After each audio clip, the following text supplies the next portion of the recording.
Above this pine plantation in southern Italy flies the New Zealand flag, for men of the forestry unit are at work here getting out timber for the needs of war.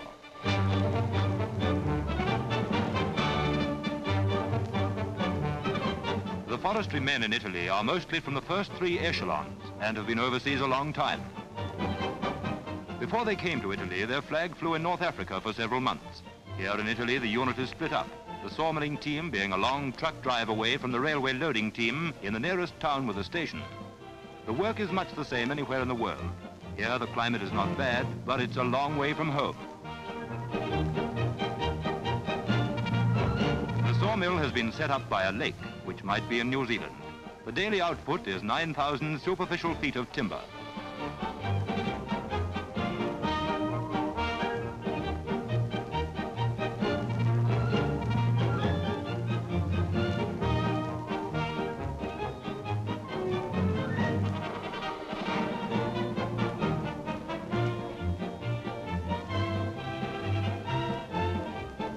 So Italian timber cut by men of New Zealand's forestry unit goes to the railhead for war.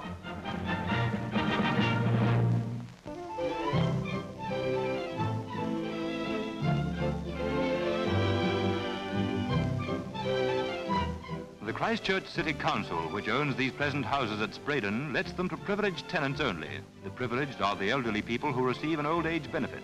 No one else is eligible. The scheme provides snug flats for pensioners. It was put into operation about 4 years ago. It's an outstanding example of civic responsibility. To old people like Mr. and Mrs. Lawson, these flats mean a great deal. They're cozy and comfortable here. They don't have to worry about the present. And if they want to, they can live happily in the past. Plenty of cupboards make easy housekeeping. And relatives can't stay too long, for there's only one bedroom, a screened recess off the living room. The kitchen, too, is convenient and up to date. In every way, these flats are comfortable homes. Small wonder Mrs. Lawson is proud of hers, and she's also proud of her family photographs, of grandson Robbie in the Navy, of her son Ray, who died a prisoner of war after Crete, Harry, who served in the last war, and Charlie, still with the 8th Army.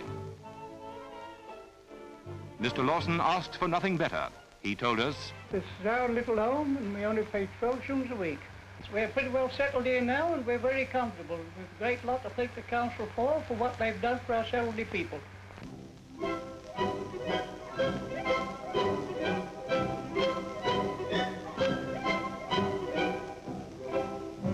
This boy is wondering how they make electric light globes. When we went along to see, we found a process so involved and intricate that it seemed like a fantastic mechanical dance.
That's how they do it, see?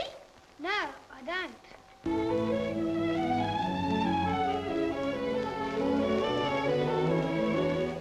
Island Bay, a small Wellington natural harbour, is in sight of the South Island. Once a month here, as the fishing boats come in one by one from their various fishing grounds, they bring in a catch which has been specially commissioned for purposes of research. The special catch is sharks, and the first boat in is loading up a dinghy full to take ashore. The second boat in is picking up her moorings. She too will have a load of sharks for examination.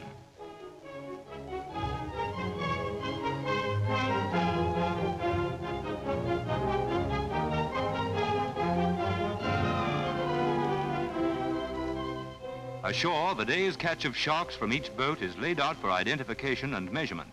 In these days of vitamin research, the once despised shark is becoming respectable. He has valuable vitamin A in his liver. The general public show a certain amount of interest. The experts find that these catches consist mostly of female school sharks. Shark liver oil is becoming important, and so sharks are becoming a new payload for the fishing industry. Each specimen brought in is weighed and measured by the research workers. Their job is to find the distribution of shark species around the New Zealand coasts and find which species are most valuable for oil. Night fighter pilots are now taking shark oil instead of carrots to make them cat-eyed in the dark. From each specimen, the most valuable part, the liver, is removed, and after weighing, it's taken back to the laboratory for its oil to be assayed. The fisheries research goes on. There's always something new to discover. There are more new ideas in the sea than ever came out of it.